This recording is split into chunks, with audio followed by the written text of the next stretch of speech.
Hello friends, my name is Jyoti. Welcome है आपका मेरे चैनल इंस्टीट्यूट ऑफ इकोनॉमिक्स में। मैं आज जो टॉपिक लेके आई हूँ वो है increase and decrease in demand and expansion in contraction in demand. इसमें बहुत सारे बच्चों को इतना कन्फ्यूज़न रहता है कि इंक्रीज़ क्या है और एक्सपेंशन क्या है, डिक्रीज़ क्या है और कॉन्ट्रैक्शन क्या है। तो आज ये सारा आपका एकदम क्लियर हो जाएगा अच्छे से, क्योंकि ये एकदम बेसिक चीज़ें हैं जो आपको पता होनी चाहिए। और ऐसे ऐसे माइनर से जो क्वेश्चन होते हैं वो आपके एनटी यूजीसी नेट में पूछे जाते हैं, वहाँ पे आप जाके कंफ्यूज हो जाते हैं। और अगर आप मेरे चैनल पे नए हैं तो आप चैनल को सब्सक्राइब करना ना भूलें और साथ ही बेल आइकन पे क्लिक करना ना भूलें, जिससे जब भी मैं कोई न्यू वीडियो अपलोड करूँगी आपके पास नोटिफिकेशन आ जाएगा। तो आज का वीडियो थोड़ा शॉर्ट ही होने वाला है, बिकॉज ये टॉपिक बहुत ही छोटा सा है, बट ये आपके लाइफ लॉन्ग काम आएगा। तो देखते हैं क्या होता है increase and decrease in demand. सबसे पहले देखेंगे तो इंक्रीज होता है बढ़ना और डिक्रीज होता है कम होना। तो इंक्रीज इन डिमांड क्या चीज़ है? Increase in demand refers to a rise in demand. Demand में राइज होना, यानी कि हमारी डिमांड बढ़ेगी। क्यों बढ़ेगी हमारी? Due to change in other factors. Other factors में चेंज होने से, जबकि प्राइस कांस्टेंट है। तो इतना याद रखना है कि प्राइस कांस्टेंट है, हमारी डिमांड बढ़ रही है। क्यों बढ़ रही है? प्राइस तो कांस्टेंट है, पर अदर फैक्टर्स जो है उसके वजह से डिमांड को हम इंक्रीज कर रहे हैं। तो प्राइस इंक्रीज डिमांड में प्राइस क्या है? कांस्टेंट रहेगी। Increase in demand occurs when more is purchased at the same price. Same price पे जब हम ज़्यादा चीज़ें ले रहे हैं। क्या? सेम प्राइस पे जब हम ज़्यादा क्वांटिटी ले रहे हैं। And same quantity is purchase at a higher price, या फिर प्राइस भी हायर होगी फिर भी हम क्या कर रहे हैं? ज़्यादा परचेज कर रहे हैं। उसे कहते हैं डिमांड का इंक्रीज होना। Increase in demand is a result of. कैसे होती है इंक्रीज? कैसे होगी? या तो वो जो अदर फैक्टर्स होंगे वो क्या होगा? इंक्रीज इन इनकम, या तो हमारी इनकम बढ़ गई इसलिए हमने परचेजिंग ज़्यादा की है। Increase in price of substitute, या क्या हो सकता है? उसका जो सब्सटीट्यूट है उसकी प्राइस बढ़ गई है, तो हमने क्या किया है? जिसकी प्राइस कम है हमने उसकी डिमांड ज़्यादा कर दी है। Decrease is price of complementary goods. यह क्या है? जैसे कि हम कॉम्प्लीमेंट्री गुड्स क्या लेते हैं, जैसे ब्रेड या बटर। अब मान लीजिए कि बटर के प्राइजेस क्या है? डिक्रीज हुआ है, तो हम सोचते हैं अब बटर हो गया है तो लोग क्या करेंगे? ब्रेड भी ज़्यादा खरीदना शुरू कर देंगे। तो बटर का प्राइस अगर बढ़ा है तो बटर का प्राइस अगर कम हुआ है तो क्या होगा? ब्रेड की डिमांड बढ़ेगी, क्योंकि अब बटर जो है सस्ता हो गया है, थोड़ा सा उसकी जो प्राइस है वो कम हो गई है, तो ब्रेड के साथ बटर होगा, बटर के साथ ब्रेड होगी, तो ब्रेड की डिमांड क्या है? इंक्रीज हो जाएगी। इंक्रीज इन पॉपुलेशन यह होता है कि किसी कंट्री की या किसी देश की जनसंख्या जब बढ़ती है, पॉपुलेशन जब बढ़ती है, जब लोग ज़्यादा होंगे तो डिमांड भी ज़्यादा होगी। When good are in fashion, यह है कि कोई फैशन चल रहा है, कोई ट्रेंड है, कोई चीज़ जो है वो ट्रेंड में आई है, उस ट्रेंड की वजह से हम क्या कर रहे हैं? उसकी डिमांड कर रहे हैं।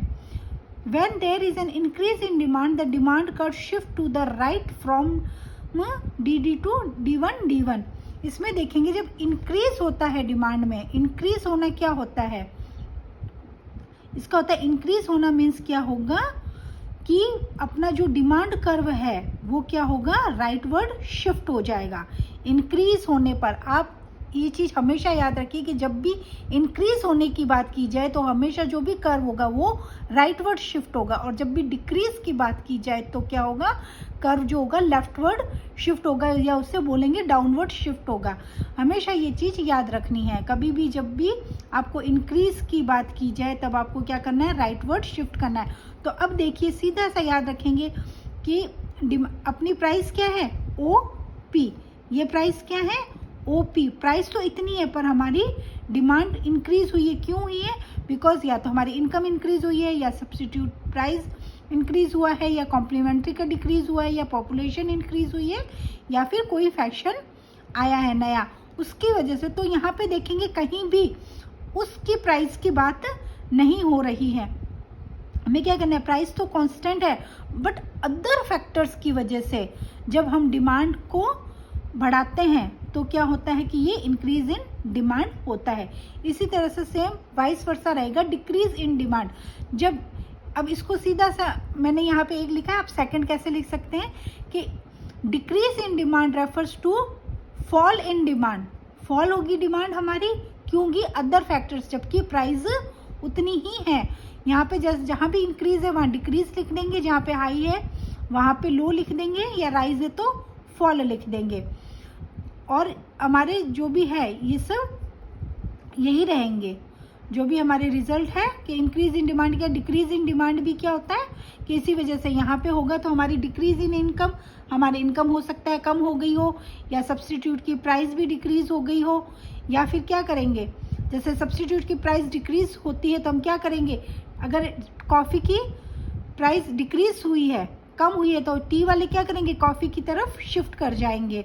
तो जब सब्स्टिट्यूट की प्राइस डिक्रीज होगी तो क्या करेंगे, उस तरफ शिफ्ट हो जाएंगे। और decrease is price of complementary, तो यहाँ पे इंक्रीज हो जाएगा कि अगर बटर की प्राइसेस बढ़ गई है तो लोग अब ब्रेड भी कम लेना शुरू कर देंगे। इस तरह से हमारी डिमांड क्या है, डिक्रीज हो जाएगी। या decrease in population, decrease in population क्या होगा कि अगर कोई कंट्री में है, महामारी आई है, या कुछ ऐसा कोई भी किसी भी तरह का महामारी है, या कोई भी अटैक है, कोई भी वर्ल्ड वॉर है, कुछ भी ऐसा अगर हो जाता है और पॉपुलेशन कम होती है तो उसकी वजह से डिमांड भी डिक्रीज हो जाएगी। और या क्या आउट ऑफ फैशन हो जाए कोई चीज़ तो उसकी वजह से भी उसकी डिमांड क्या है, डिक्रीज हो जाएगी। तो इसको सिर्फ चेंज करेंगे। और मैंने यहाँ पे ग्राफ बनाया है, उसमें डिक्रीज इन डिमांड, अब डिक्रीज में मैंने क्या बताया था कि लेफ्टवर्ड या डाउनवर्ड शिफ्ट कर जाएगा। तो प्राइस तो अब भी देखिए व्यूअर्स यही है, प्राइस तो वही रहेगी, बट इन फैक्टर्स में चेंज होने की वजह से, ऐसा ही कोई फैक्टर होने से हमारी डिमांड क्या है, डिक्रीज हो जाएगी। तो इतना याद रखना है, इंक्रीज और डिक्रीज में क्या होगा, इंक्रीज और डिक्रीज में प्राइस कांस्टेंट रहेगी, अदर फैक्टर्स ही चेंज होंगे। उनमें चेंज होने से जब हमारी डिमांड डिक्रीज और इंक्रीज होती है तो हमारा जो पूरा डिमांड कर्व है, डिमांड कर्व पूरा का पूरा ही शिफ्ट हो जाएगा, यहाँ पे प्राइस कांस्टेंट रहेगा और अदर फैक्टर्स की वजह से ये चेंज होगा, जिसमें पूरा का पूरा डिमांड कर्व शिफ्ट हो जाएगा।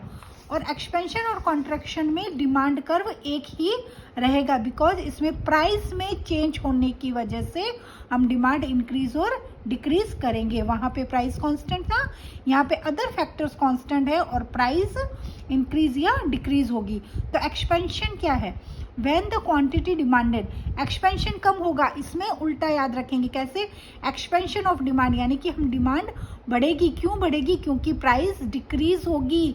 जब प्राइस डिक्रीज होगी तभी तो हम डिमांड करेंगे। तो इसमें एक्सपेंशन से आप डिमांड का ही एक्सपेंशन देखेंगे, प्राइस कम होगी।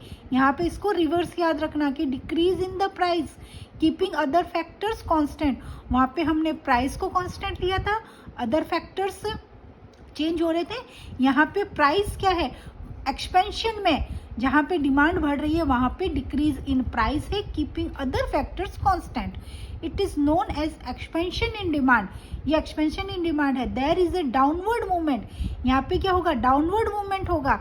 इसमें भी ये रिवर्स है कि एक्सपेंशन हो रही है यानी कि डिमांड बढ़ रही है तो डाउनवर्ड मूवमेंट है और प्राइस डिक्रीज हो रही है अलोंग द सेम कर्व। और हमने भी क्या बताया था कि ये सेम कर्व पे रहेगा।